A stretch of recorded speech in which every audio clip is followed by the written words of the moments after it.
नामापि ते च मधुरं मधुरं स्वरूपं कर्मापि ते च मधुरं मधुरा स्मृतिश्च बुद्धिं प्रबोधय प्रभो मधुबोधशक्तिं विद्यां प्रयच्छ परमां परिभावयामि।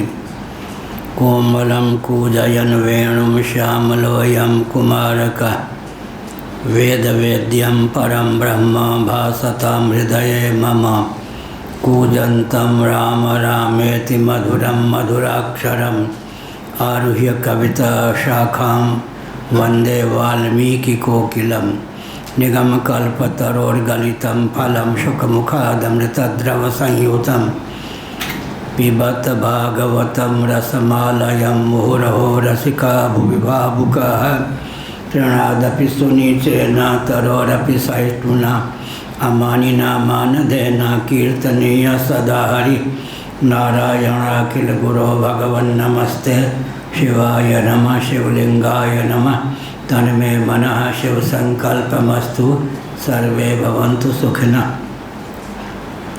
श्री राम जय राम जय जय राम। श्री राम जय राम जय जय राम। श्री राम जय राम जय जय राम। श्री राम जय राम जय जय राम। धर्म की अधर्म का प्राणियों में विश्व का गौ माता की गोहत्या भारत सर्वभूत हृदय धर्म सम्राट श्री स्वामी करपात्री जी महाराज की, श्री जगन्नाथ महाप्रभु की, श्री बलभद्र महाप्रभु की, भगवती सुभद्रा देवी की। हर हर महादेव। गोविंद जय जय गोपाल जय जय।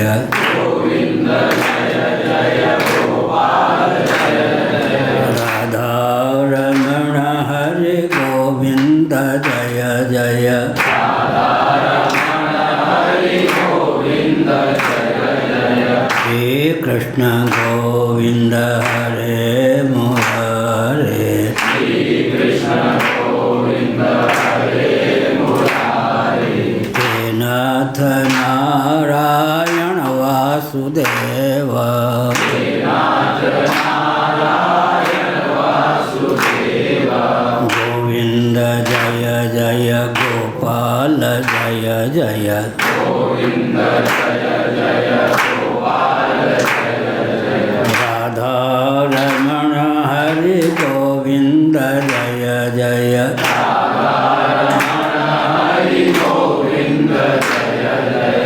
गोविंद जय जय गोपाल जय जय। गोविंद जय जय गोपाल जय जय। राधा रमण हरे गोविंद जय जय।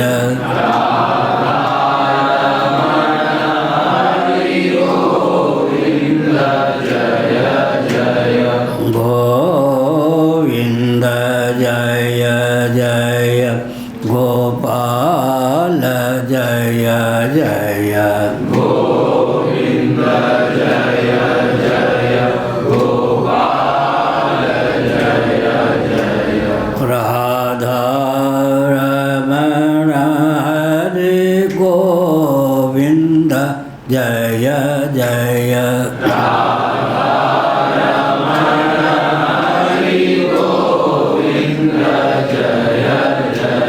श्री वृंदावन विहारी लाल की जय। कांतो 609 भामती न तावत यही।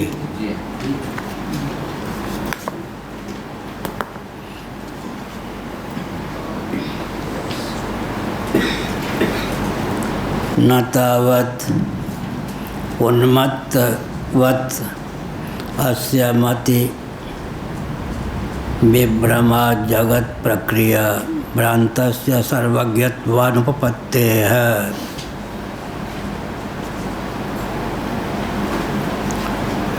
प्रश्न यह उठा कि भगवान जिनको ईश्वर कहते हैं वे तो सर्वथा परितृप्त हैं, निष्काम हैं। ऐसी स्थिति में उनके द्वारा जगत का सर्जन उत्पादन सुसंगत कैसे है, युक्ति विरुद्ध क्यों नहीं है?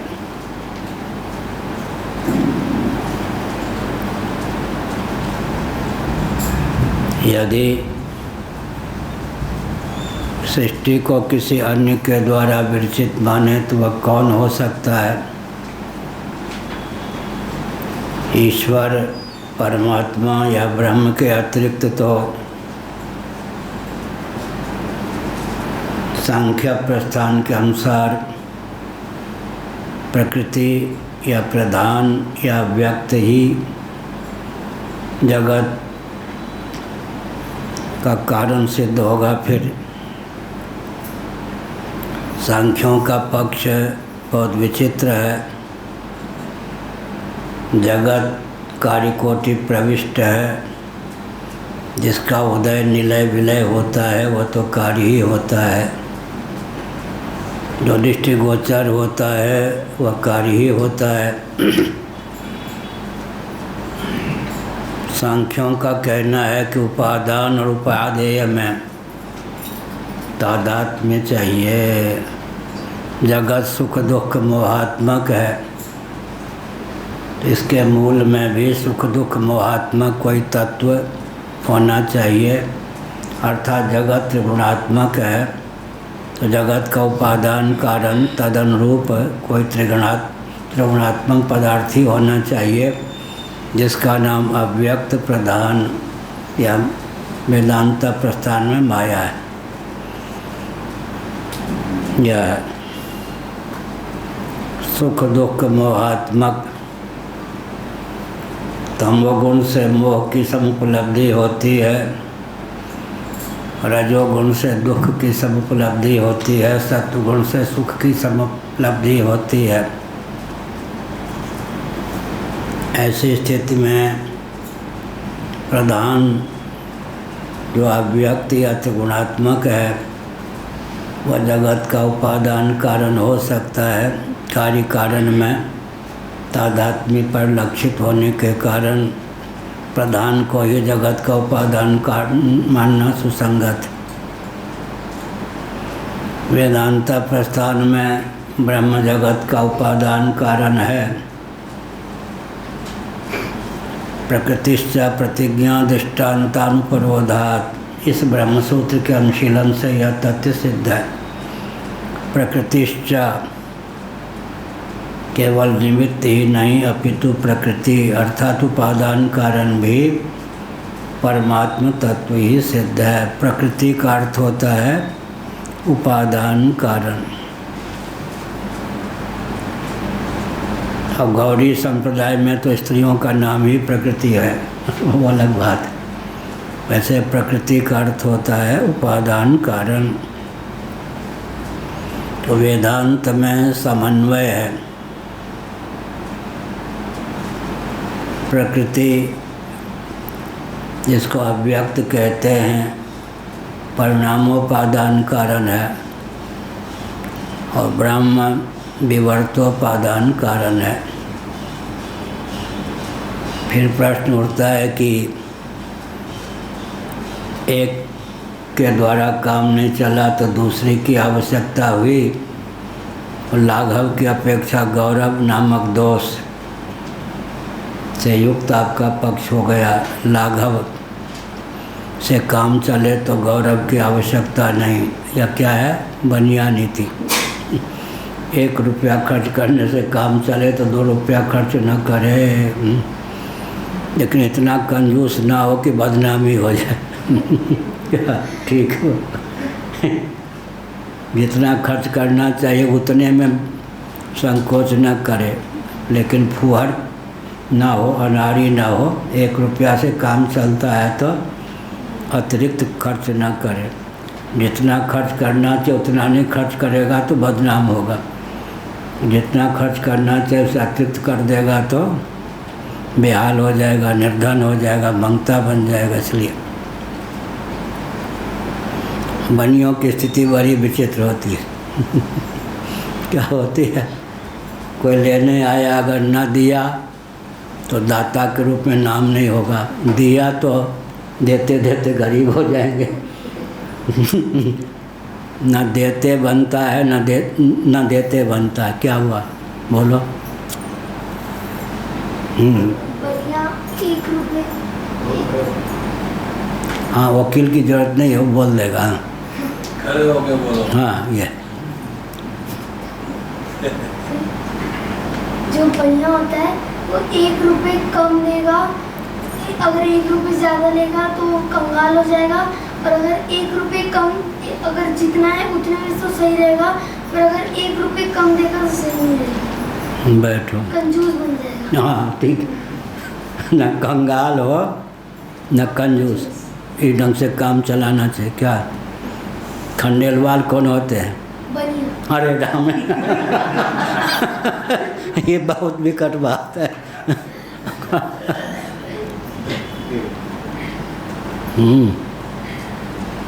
तो इसका अर्थ क्या हुआ? क्या हुआ? लेने वाला न आवे, एक और देखता को लेने वाला आ रहा है या नहीं।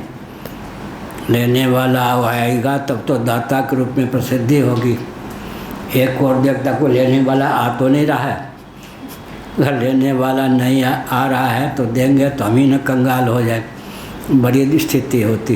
क्या लेने वाला न आवे तो दाता के रूप में प्रसिद्धि नहीं होगी, और लेने वाला आता ही रहे तो गरीब हो जाएंगे देते देते। इसलिए बनियों की स्थिति बड़ी विचित्र होती है। क्या ये कहा। लेकिन बनिया वृत्ति शास्त्रों में भी क्या हुआ? लघुता गुण है। अति लाघव उठाए धनु लीना। भगवान रामभद्र ने बिल्कुल आसानी से सुगमता पूर्वक धनुष को उठा लिया। लाघव दर्शन शास्त्र में गुण है, गौरव दोष है।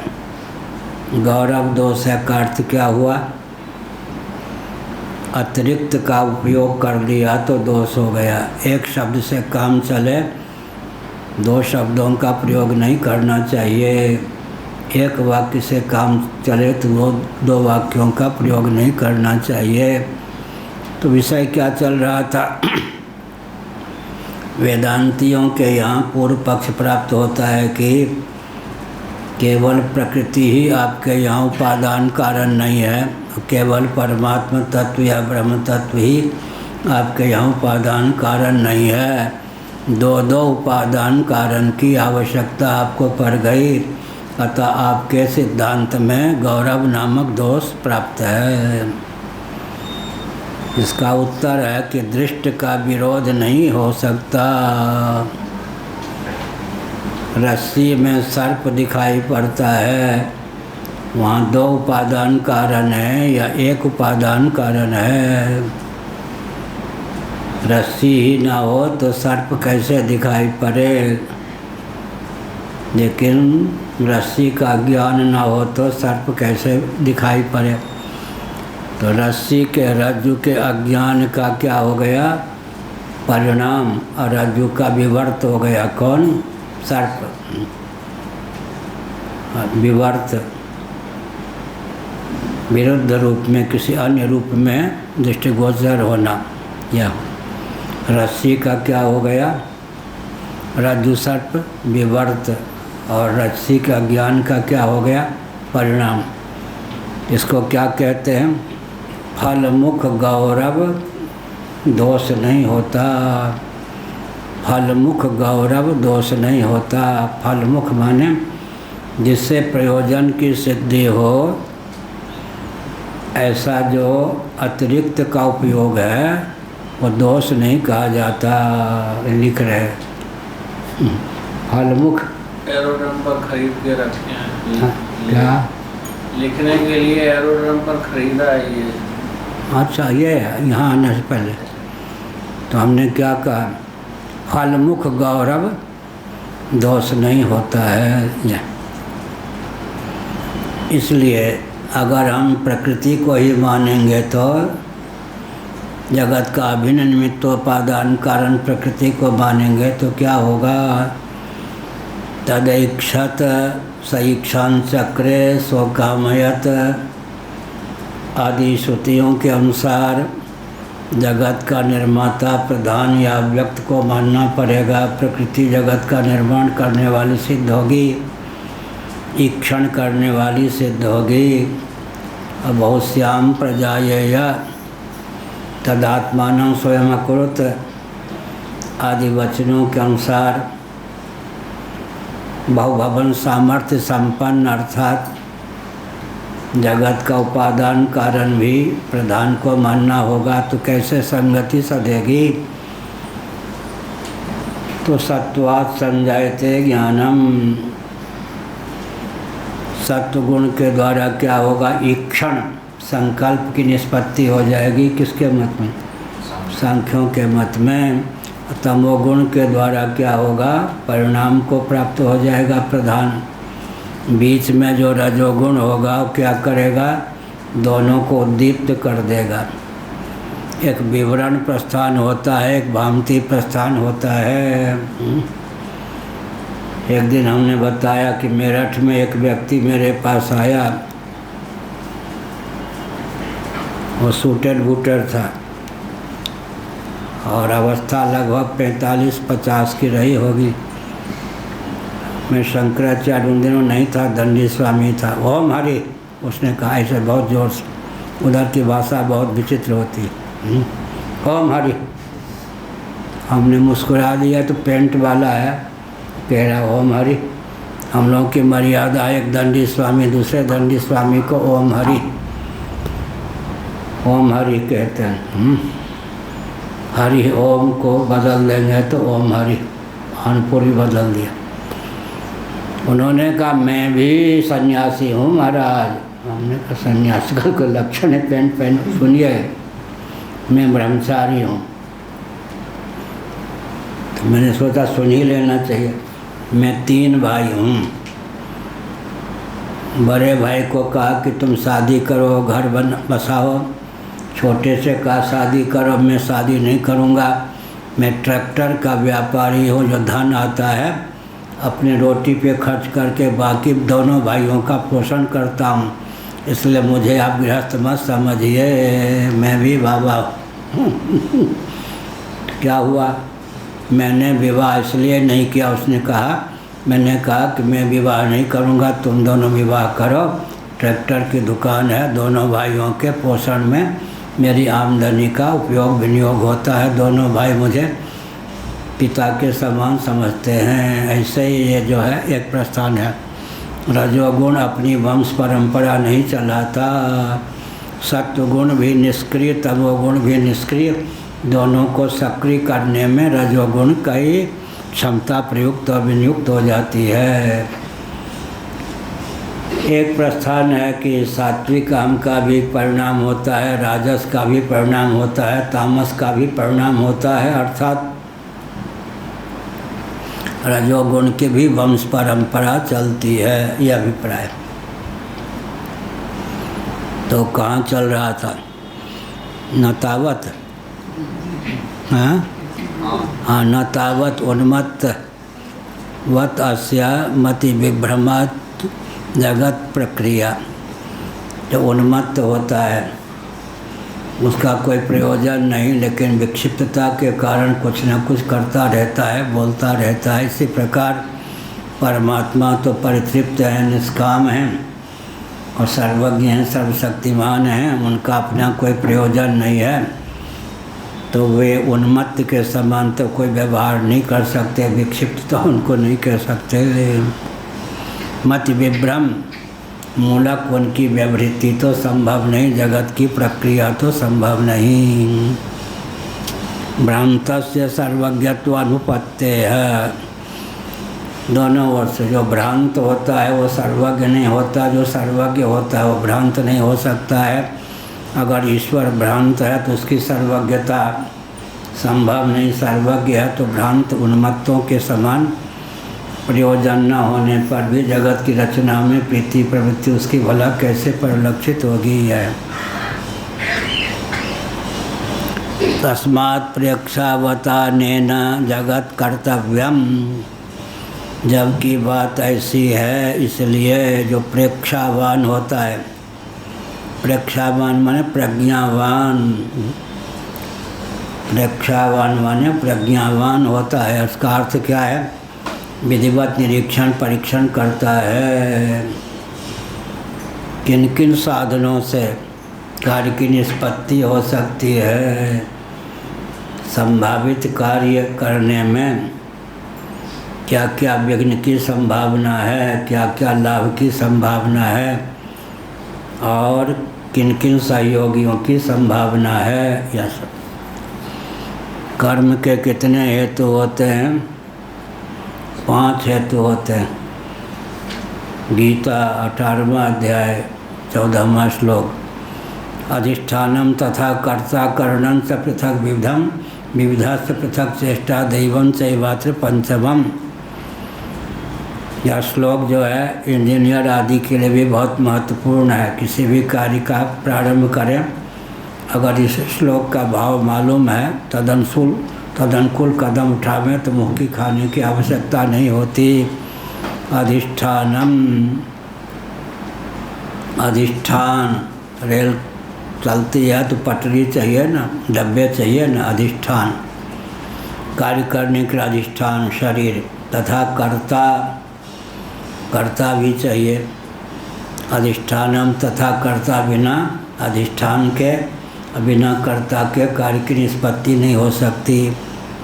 कर्णम स पृथक विधम, कर्ता भी हो लेकिन उसे जिस कार्य की सिद्धि के लिए जितने करण चाहिए, उपकरण चाहिए, उन करण उपकरणों की संपलब्धि न हो तो कार्य नहीं कर सकता।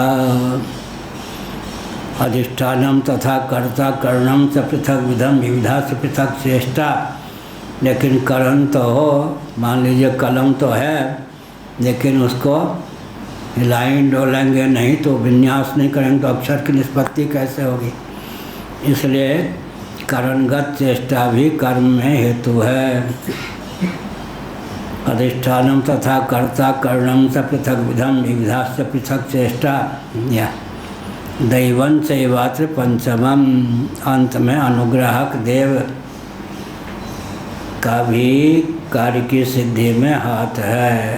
दैवं चैवात्र पंचमम, शंकराचार्य ने अनुग्राहक दैव का अर्थ किया। जयदयाल गोविंदका जी ने गीता तत्ववियोची नामक टीका में प्रारब्ध अर्थ कर दिया। आज हमने बताया था शंकराचार्य का जो अर्थ है वो प्रज्ञा शक्ति की विशुद्धता का द्योतक। जब कर्म मात्र के हेतु पर वर्णन का विचार चल रहा है तो प्रारब्ध भी तो कर्म ही है। अगर दैव का अर्थ प्रारब्ध करें प्रसंगानुसार, अगर प्रारब्ध ही कर लें तो प्रारब्ध भी तो कर्म है। जब कर्म मात्र के हेतु पर विचार चल रहा है तो प्रारब्ध अर्थ नहीं हो सकता। इसलिए शंकराचार्य जी का जो अर्थ है दैवं चैवात्र पंचमम। अब जो गीता के 18वें अध्याय का वचन है, मान लो रेल की दुर्घटना हो गई, रेल की दुर्घटना हो गई, जांच कमीशन बैठाई गई, तो जांच कमीशन के व्यक्ति को अगर इस श्लोक का ज्ञान है तो या प्रशिक्षण प्राप्त है इस श्लोक के अनुसार तो क्या होगा, पटरी या डब्बेगत त्रुटि के कारण तो कहीं दुर्घटना नहीं हुई, अधिष्ठानगत खामी या त्रुटि के कारण तो दुर्घटना नहीं हुई। ड्राइवर के प्रमाद से, शराब वराब पीने से या नींद आ जाने से ही तो दुर्घटना नहीं हुई। अधिष्ठानम तथा कर्ता करणम स पृथक विधम। ब्रेक फेल हो जाने या इस प्रकार के कोई करणगत करणम स पृथक विधम, भूल से तो दुर्घटना हुई नहीं, सिग्नल आदि दिखाने में त्रुटि के कारण तो दुर्घटना नहीं हुई, सिग्नल डाउन या दुर्घटना हो ही गई तभी। अधिष्ठानम तथा कर्ता करणम से पृथक विधम, विविधा से पृथक चेष्टा, झंडी आदि देने में भूल के कारण तो दुर्घटना नहीं हुई। अंत में दैवन शैवात्र पंचमम, आंधी तूफान कोहरा मुसलधार वर्षा, इन सब के कारण में दैवी प्रकोप के कारण वायुमंडलगत विक्षुब्धता के कारण तो दुर्घटना नहीं हुई। तो किसी भी कार्य की सिद्धि में 5 हेतु होते हैं। यह कहा ईश्वर सर्वज्ञ हैं, सर्वशक्ति संपन्न हैं, जय शिष्ट उपाय त्रिविध बनाई, संग सहाय न दूजा भगवान ने आध्यात्मिक आधिदैविक आदि भौतिक तीनों प्रकार के कार्य की रचना कर ली। लेकिन तुलसीदास ने लिखा संग सहाय न दूजा, किसी के सहयोग की उन्हें आवश्यकता नहीं हुई। जय शिष्ट उपाय त्रिविध बनाई, संग सहाय न दूजा, किसी के सहयोग की आवश्यकता नहीं हुई। न तावत उन्मत्तवत अस्य मति विभ्रमा जगत प्रक्रिया, उन्मत्त जो होता है कुछ न कुछ बोलता रहता है, करता रहता है, इस प्रकार भगवान तो सर्वज्ञ हैं, उन्मत्त नहीं है। मत विभ्रम के कारण तो उनके द्वारा सृष्टि रूप कार्य की निष्पत्ति हो नहीं सकती है। अगर उन्मत्त है कोई तो सर्वज्ञ नहीं सिद्ध होगा। भगवान सर्वज्ञ हैं तो उन्मत्त के समान उनकी चेष्टा सिद्ध नहीं होगी। जगत रचना फिर उन्मत्त के समान क्यों करेंगे जबकि उनका कोई प्रयोजन ही नहीं है। ईश्वर को कैसे काम करना चाहिए, जैसे प्रेक्षावान माने बुद्धि, प्रेक्षावान का अर्थ है बुद्धिमान, बुद्धिपूर्वक जो कार्य मैं करने जा रहा हूँ उस कार्य की निष्पत्ति किन किन सहयोगियों के द्वारा होगी, उस कार्य का स्वरूप क्या होगा, अंत में परिणाम विस्फोटक तो नहीं होगा, लक्ष्य की सिद्धि में उस कार्य का उपयोग या विनियोग होगा या नहीं। जीवन में सफलता प्राप्त करने के लिए योग दर्शन के अनुसार 4 बातों पर ध्यान रखना आवश्यक है। हेय हेय हेतु, हान और हानोपाय। हेय हेय हेतु, हान और हानोपाय, इसको हमने विधिमुख से परिवर्तित किया वहाँ यों के त्यों व्यवहार में। श्रेय श्रेय हेतु, श्रेयोपलब्धि और श्रेयोपाय। हेय बहुत बढ़िया योग दर्शन। हेय क्या है? हेय माने त्याज्य। हेय हेतु क्या है? जिसको हम त्यागना चाहते हैं, जो त्याज्य है उसका कारण क्या है? हान क्या है? हान माने हानि, अर्थात निवृत्ति, पूर्ण रूप से निवृत्ति क्या, उपरामता क्या है? और हानोपाय माने पूर्ण रूप से निवृत्ति का साधन उपाय क्या है? कार्य की सिद्धि के लिए कितने हेतु हो गए, किन बातों का ध्यान रखना चाहिए? हेय क्या है? हेय हेतु क्या है? हान क्या है? हानोपाय क्या है? हेय माने त्याज्य क्या है? त्याज्य ऐसा होना चाहिए जिसके त्यागने में हम समर्थ हो सकें। हेयम दुखम अनागतम, जो दुख अभी प्राप्त है धैर्यपूर्वक विवेकपूर्वक उसको सहना ही पड़ेगा। छाती पीट के सहो चाहे रो के सहो, लेकिन जो अनागत दुख है प्रयत्न हम करें तो अभी से तो आ ही नहीं सकता है। अनागत दुख जो है उसी का नाम हेय है। हे माने त्याज्य हो, ऐसा त्याग जिसको हम त्यागना चाहें तो उसका त्याग हो सकता है, उसी का नाम हेय है। अनागत दुख का नाम हेय है। अनागत दुख फिर क्या है? पुनर्भव, पुनर्जन्म। अभी से प्रयास करें तो पुनर्भव पर विजय प्राप्त कर सकते हैं। न रहे बाँस न बने बाँसुरी, न बने बाँसुरी न बजे बाँसुरी। हाँ, एक ने कहा खूब गाली देने में आप माहिर हो, गाली दे दो, जितनी गाली चाहिए दे दो। अगर मैंने न लिया होता तो तुम गाली क्या देते दोस्तों मेरे, या कि मैंने जन्म लिया। दादा तो गाली में जितने मर्जी हो गाली दे दो, तुम्हारा कोई दोष नहीं भाई। अगर तुम्हारा जन्म न होता तुम्हें गाली कैसे देते, अब मेरा ही जन्म न हुआ होता तो तुम गाली कैसे देते। मैं अपराधी इसलिए हूँ कि मेरा जन्म हो गया, जन्म ही नहीं होता तो गाली कैसे सुनता। अर्थात गाली खाने की पात्रता तो तभी आई जब जन्म हुआ तब। इसलिए हेय माने ऐसा त्याज्य जिस पर बस चल सके, जिसके त्याग करने में, जिसका त्याग करने में हम स्वतंत्र हों। वो क्या है?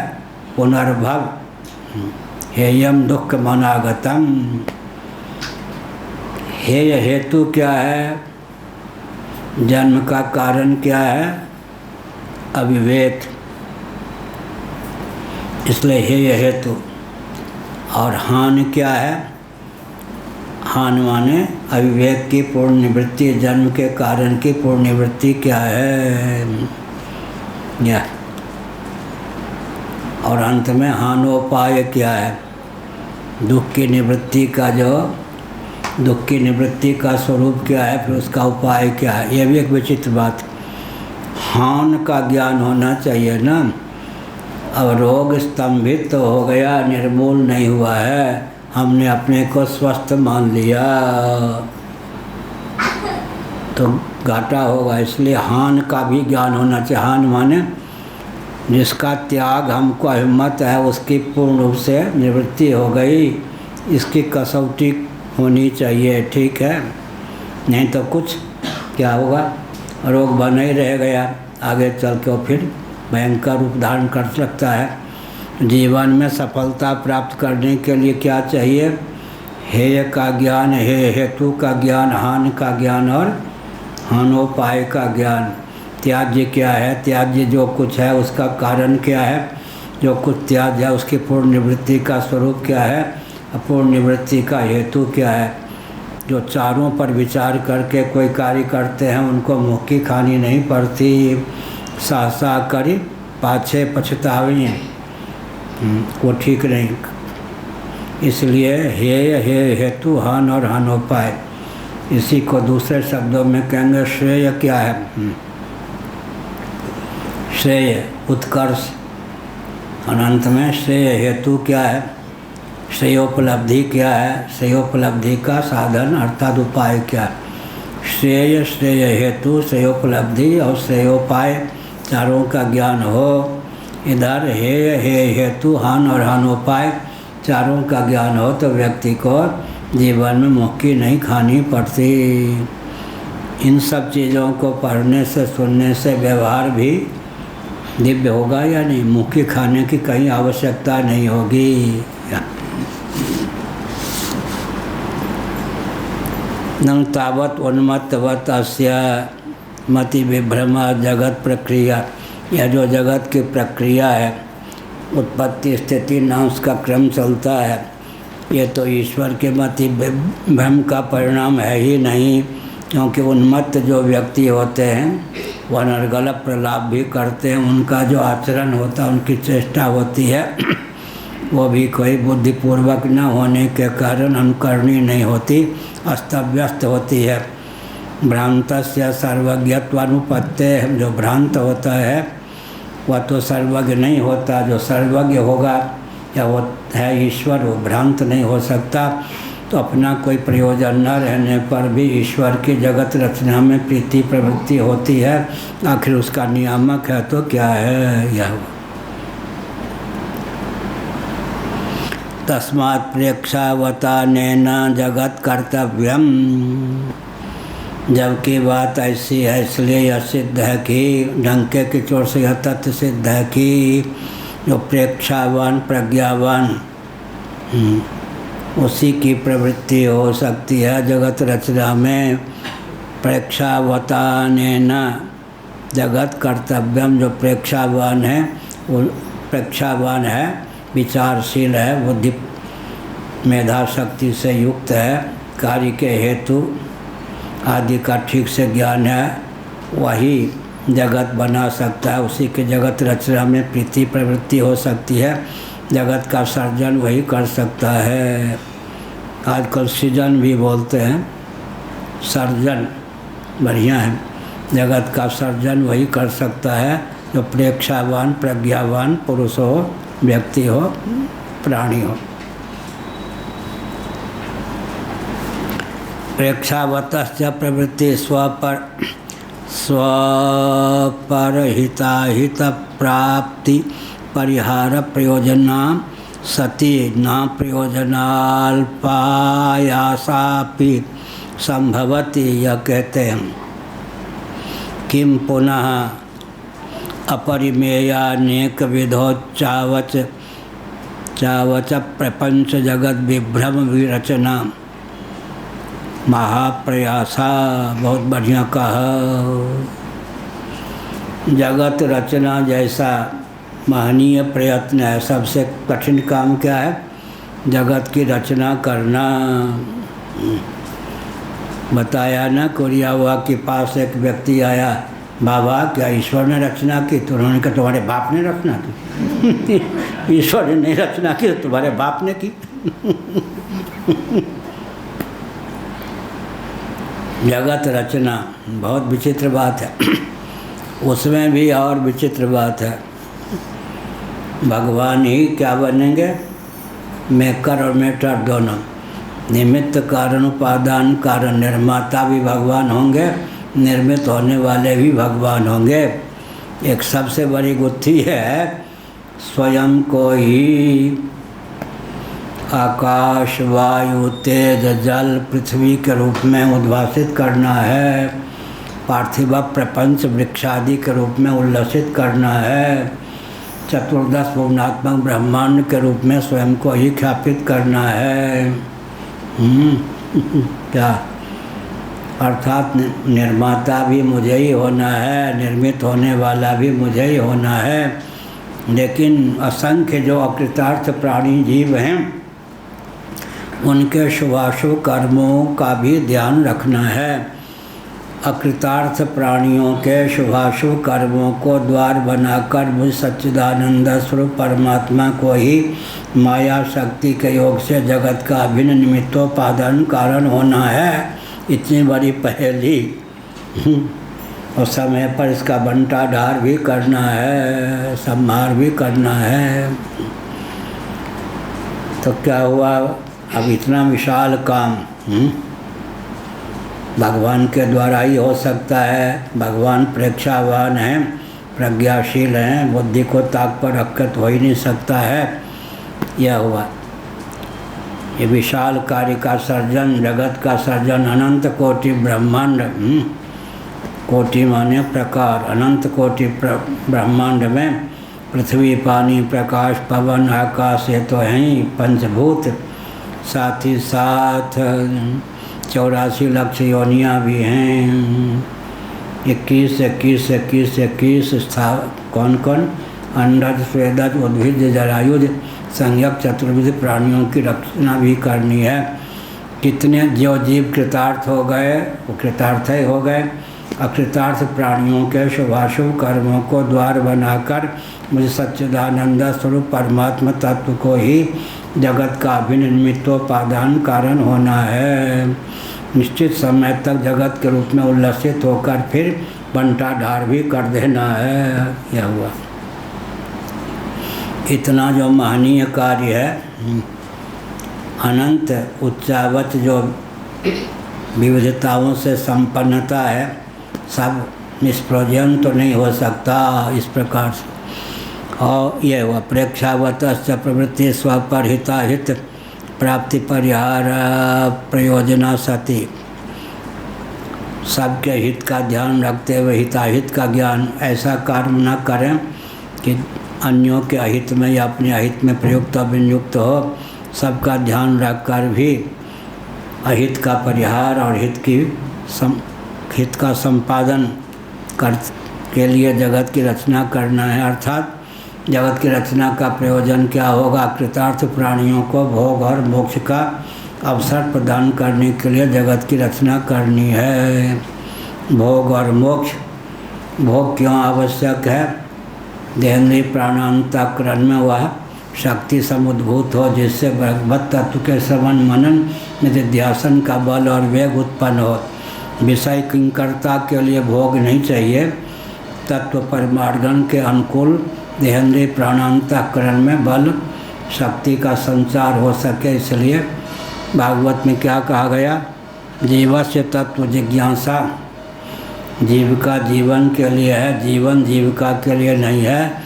जीवन है जीवन धन जगदीश्वर की अभिव्यक्ति के लिए, प्राप्ति के लिए। जीविका जीवन के लिए, जीवन जीविका के लिए। ऐसे व्यक्ति भौतिकवादी होंगे या आध्यात्मिक? जीविका जीवन के लिए, जीवन जीविका के लिए। ऐसे व्यक्ति भौतिकवादी होंगे या आध्यात्मिक? और जीवन जीविका के लिए है। ऐसी जिनकी मान्यता है जीविका जीवन के लिए है, खाएंगे नहीं तो जीवन कैसे चलेगा? और जीवित रह के कमाएंगे नहीं तो जीवन कैसे चलेगा? जीविका जीवन के लिए है, जीवन खाते हैं कमाने के लिए, कमाते हैं खाने के लिए। जीविका जीवन के लिए है, जीवन जीविका के लिए है। यहीं तक सीमित रहना चाहिए या जीविका जीवन के लिए है, जीवन जीवन धन जगदीश्वर की प्राप्ति के लिए? कौन सा अच्छा लगता है? जीवन धन। हाँ बढ़िया, ठीक है। जीविका जीवन के लिए हो, जीवन ही जीविका के लिए ना हो जाए। जीविका है जीवन के लिए, जीवन है जीवन धन जगदीश्वर की अभिव्यक्ति या प्राप्ति के लिए। अब कोई कहे कि ईश्वर का भजन क्यों करें? इसका उत्तर क्या होगा? ईश्वर का भजन क्यों करें, भगवान का भजन क्यों करें? इसका उत्तर क्या है? जीव के आकर्षण का केंद्र जगदीश्वर ही हो सकते हैं। हमारी चाह का जो सचमुच में विषय उसी का नाम जगदीश्वर है। नास्तिक जो ईश्वर को नहीं मानते उनको ईश्वरवादी बनाने के लिए कौन सी युक्ति होगी? यही युक्ति होगी, तुम्हारी चाह का जो सचमुच में विषय है उसी का नाम ईश्वर है। ईश्वर कौन है? जीवों की चाह का जो सचमुच में विषय है उसी का नाम ईश्वर है। जीव क्या चाहता है? ऐसा जीवन जहाँ मौत की छाया भी न पहुँच सके, नित्य मृत्युंजय सदरूप होकर शेष रह सकूं। ऐसा जीवन जहाँ मूर्खता अज्ञता ना समझी अज्ञान की पहुँच न हो सके, चिन्ह मात्र होकर ज्ञान स्वरूप होकर शेष रह सकूं। ऐसा जीवन जहाँ दैहिक दैविक भौतिक त्रिविध ताप में किसी ताप की प्राप्ति या व्याप्ति न हो, आनंद स्वरूप होकर शेष रह सकूं। सोपाधिक धरातल पर कहें तो सर्वज्ञ सर्वशक्तिमान होकर भी शेष रह सकूं। जीव की चाह का जो सचमुच में विषय है उसी का नाम क्या है? ईश्वर। इस ढंग से बोलने पर कोई भी बंदा कोई भी व्यक्ति ऐसा नहीं जो ईश्वरवादी ना हो जाए, ईश्वर को ना माने। कोई कहे ईश्वर कौन होता है तो क्या उत्तर देना चाहिए? अरे बंदे, पंजाबी टोन में कहेंगे, भले आदमी तुम्हारी चाह का जो सचमुच विषय है उसी का नाम ईश्वर होता है। तुम क्या चाहते हो? मृत्यु के चपेट से मुक्त जीवन, मूर्खता के चपेट से मुक्त ज्ञान, दुख के चपेट से मुक्त आनंद, सच्चिदानंद। सर्वज्ञ होना चाहते हो, सर्वशक्तिमान होना चाहते हो, तुम्हारी चाह का विषय ही क्या है? ईश्वर है। प्रत्येक अंश। अब क्या करेंगे?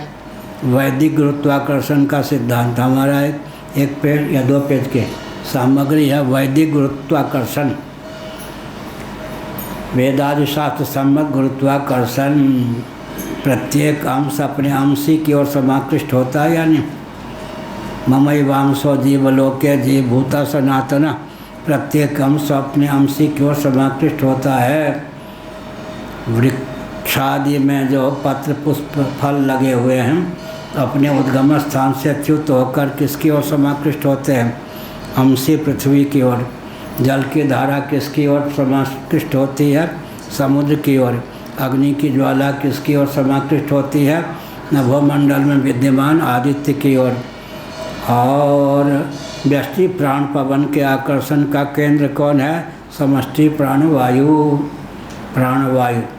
और व्यष्टि घटाकाश मठाकाश के आकर्षण का केंद्र कौन है? महाकाश।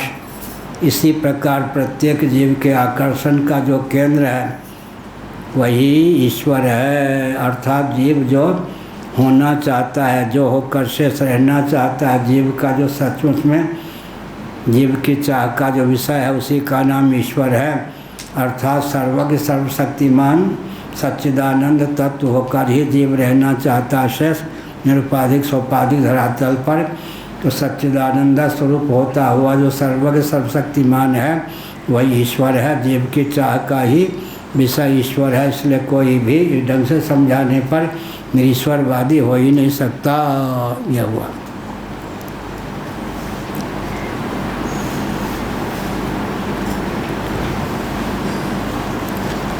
आपका ना प्रयोजनाल्पायासापि संभवति, बिना प्रयोजन के अल्पायास भी नहीं संभव होता। ये सब पूर्व पक्ष है। ये बीच बीच में कहना चाहिए आकाशवाणी है, आकाशवाणी है। इतना सुदृढ़ पूर्व पक्ष है तो फिर उत्तर पक्ष इसी पर सधेगा या नहीं? स्थूणा निखंडन न्याय। क्या कहा? स्थूणा निखंडन न्याय। बोल पाओगे? स्थूणा निखंडन न्याय, स्थूणा निखंडन न्याय। जीव तोड़ने पड़ते हैं। स्थूणा निखंडन न्याय। खूंटा जानते? खूंटा नहीं है, कोई डालते खूंटा। क्या किया?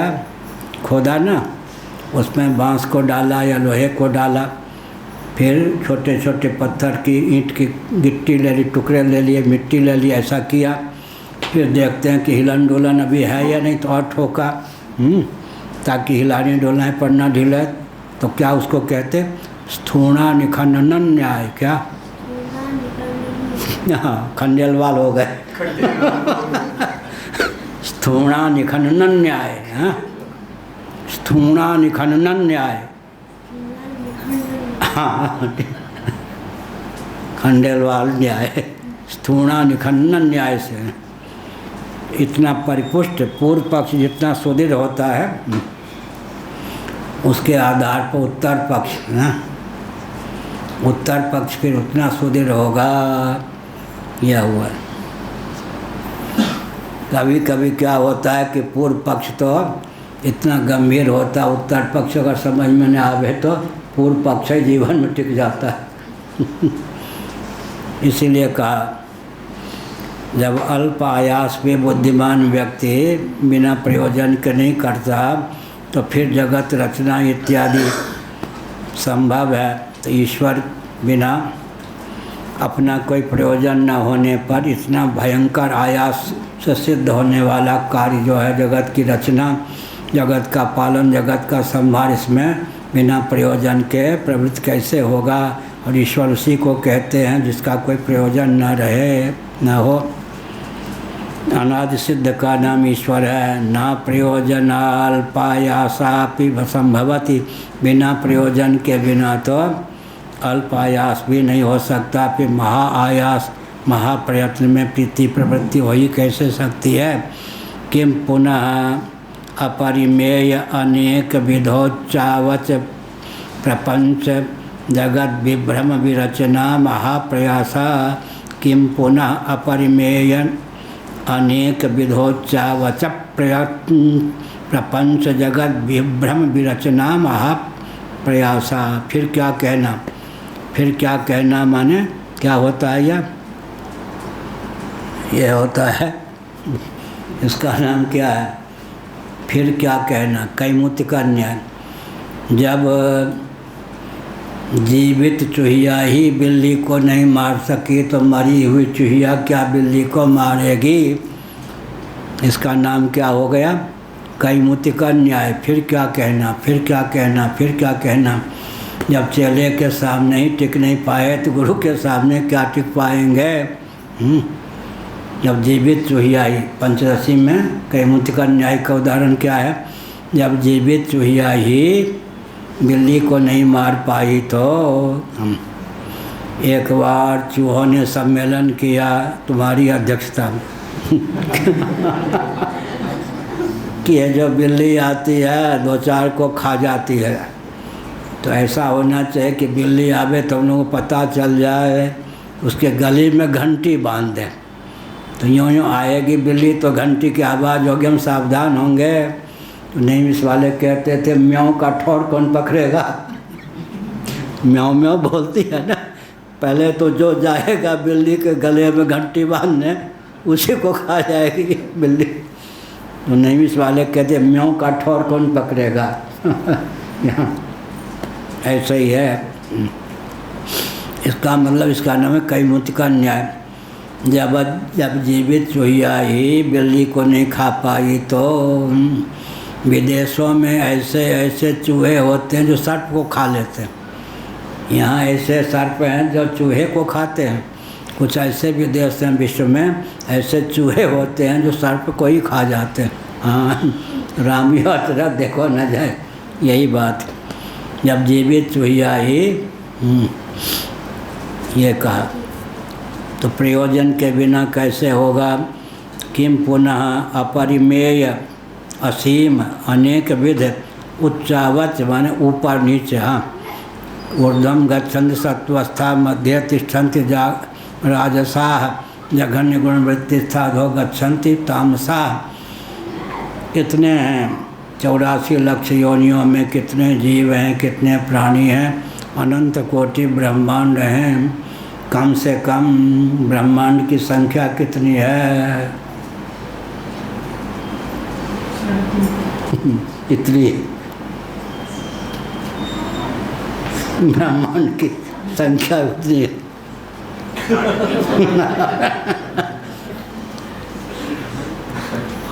कहाँ लिखा है?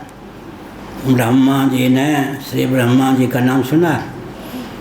श्री जगन्नाथ भगवान दारू ब्रह्म की अपने चिन्मय कर कमलों से प्रतिष्ठा की। ब्रह्मा जी की 5वीं पीढ़ी में मालवा नरेश इंद्रद्युम्न हुए थे। ये जो जगन्नाथ जी है ना, मध्य प्रदेश की देन है। मालवा किधर है? मध्य प्रदेश की ओर। हाँ, मालवा नरेश इंद्रद्युम्न, मालवा नरेश इंद्रद्युम्न के अनुरोध पर इंद्रद्युम्न जो थे ब्रह्मा जी की 5वीं पीढ़ी में। तो ये जो उड़ीसा वालों को समझना चाहिए कि मालवा मध्य प्रदेश की देन है जगन्नाथ जी। क्यों? मालवा नरेश इंद्रद्युम्न के अनुरोध पर हिरण्यगर्भ ब्रह्मा जी ने सर्वप्रथम दारू ब्रह्म की प्रतिष्ठा की। से कौन कौन है वो? जगन्नाथ जी, बलभद्र जी, सुभद्रा जी, सुदर्शन जी। दारू ब्रह्म की प्रतिष्ठा की। उसके बाद वो स्तुति करने लग गए। स्तुति में ब्रह्मा जी ने क्या कहा? सार्धा त्रिकोटि ब्रह्मा हम हैं। सार्धा त्रिकोट माने 3.5 करोड़ हम ब्रह्मा। ब्रह्मा की कितनी संख्या हुई खंडेलवाल जी? 3.5 करोड़। हाँ, ये तो ठीक। तो ब्रह्मांड की कितनी संख्या होगी? जितने ब्रह्मा उतने ब्रह्मांड। 3.5। हाँ, 3.5 करोड़। सार्धा त्रिकोटि हम 3.5 करोड़ ब्रह्मा हैं। तो 3.5 करोड़ ब्रह्मांड हो गए या नहीं? ब्रह्मांड की संख्या कितनी? ब्रह्मांड निकाया निर्मित माया रोम रोम प्रतिवेद का है। लेकिन स्कंद पुराण में क्या पुरुषोत्तम महात्म्य में कहा गया 3.5 करोड़ हम ब्रह्मा हैं। ब्रह्मा जी ने कहा यह 3.5 करोड़ क्यों हैं? उमा अर्धमात्रा 3.5 करोड़ियों हो गए। 3.5 करोड़ ब्रह्मा हैं, 3.5 करोड़ ब्रह्मांड हैं। यह हुआ 3.5 करोड़ ब्रह्मा, 3.5 करोड़ हो गए ब्रह्मांड, सार्ध त्रिकोटि, 3.5 करोड़ ब्रह्मा, 3.5 करोड़ ब्रह्मांड। तो ये जो विचित्र रचना भगवान की है, स्वपरहिता हित प्राप्ति परिहार, हित की प्राप्ति अहित का परिहार, अपने और पराये के की पहचान हो, हित की प्राप्ति अहित। हाँ, प्रसाद का समय हो गया है बच्चों के ये सब श्रोता है, समय की पहचान है सबको। या खंडेलवाल ही यजमान होंगे नहीं, वो नहीं होगा, कह रहे नहीं होगा, बहुत चतुर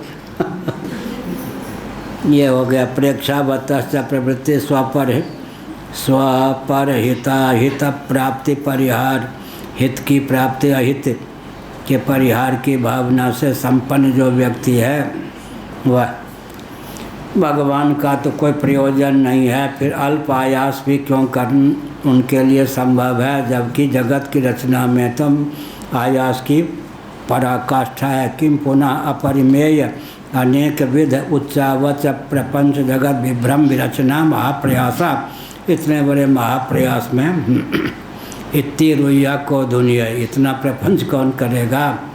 अतएव लीला पिया लीला लो छपा ली कर देते हैं। अतएव लीला भी परास्ता, लीला भी परास्त हो गई। इसका मतलब क्या है, लीला भी वही करता है तो बिना लीला या क्रीड़ा करता है तो बिना प्रयोजन के थोड़े। आखिर विनोद आनंद का उल्लास ये तो होता ही है, तो लीला भी क्रीड़ा भी, लीला या क्रीड़ा भी नहीं कहा जा सकता है बिना प्रयोजन के। लीला क्रीड़ा की भी सिद्धि नहीं होती। इतना प्रयत्न भगवान को क्यों करना पड़ा, क्यों करते हैं।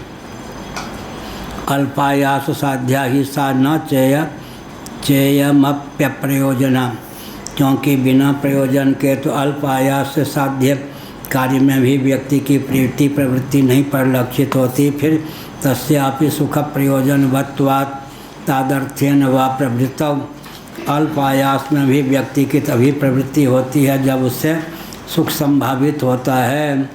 यह हुआ तदभावे कृतार्थत्वानुपत्ते है। अगर कोई आयासी को छोड़ दे तो कृतार्थता का संपादन भी नहीं हो सकता।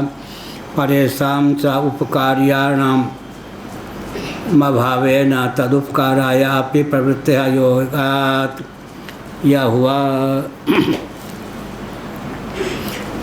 जगत रचना का प्रयोजन सुख प्राप्ति कहें अगर, तो जगत रचना का सुख प्राप्ति प्रयोजन नहीं हो सकता, क्योंकि जगत की उत्पत्ति से पहले सुख का ही अभाव होता है।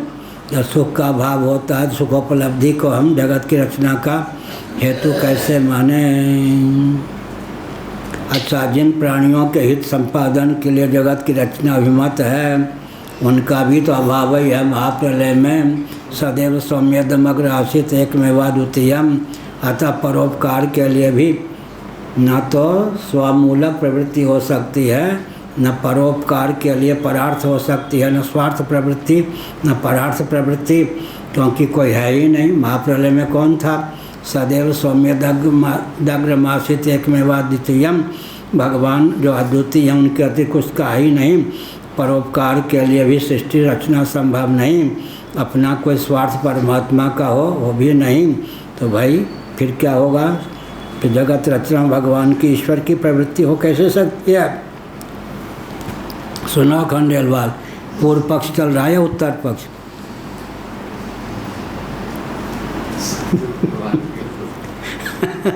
पूर्व पक्ष चल रहा है। पूर्व पक्ष माने दूसरों के द्वारा ये सब प्रश्न किए जा रहे हैं। अब सिद्धांत के बाद का नाम है उत्तर पक्ष। यहाँ अथ चेतनोपि सन उन्मत्तो बुद्ध्य पराधात, यह भ्रांति चल रहे हैं ना। हाँ हो गया। तस्मात् प्रेक्षावत प्रवृत्ति प्रयोजनवत तया व्याप्ता तदभावेनुपन्ना ब्रह्मोपादानता जगत प्रतीक्षापचित प्राप्तम। इस प्रकार से न स्वार्थ मूलक प्रवृत्ति ईश्वर की हो सकती है, न परार्थ, क्योंकि पर कोई है ही नहीं, अपना कोई प्रयोजन है ही नहीं। एतावता ईश्वर कर्तृक जगत हो ही नहीं सकता है, न तो परार्थ न स्वार्थ, अर्थात सृष्टि की संरचना का कर्ता ईश्वर को मानना संभव नहीं। पूर्व पक्ष हुआ। श्री राम जय राम जय जय राम। धर्म की अधर्म का प्राणियों में विश्व का गौ माता की गोहत्या भारत हर हर। आज कोई यजमान नहीं है, श्रोता बन के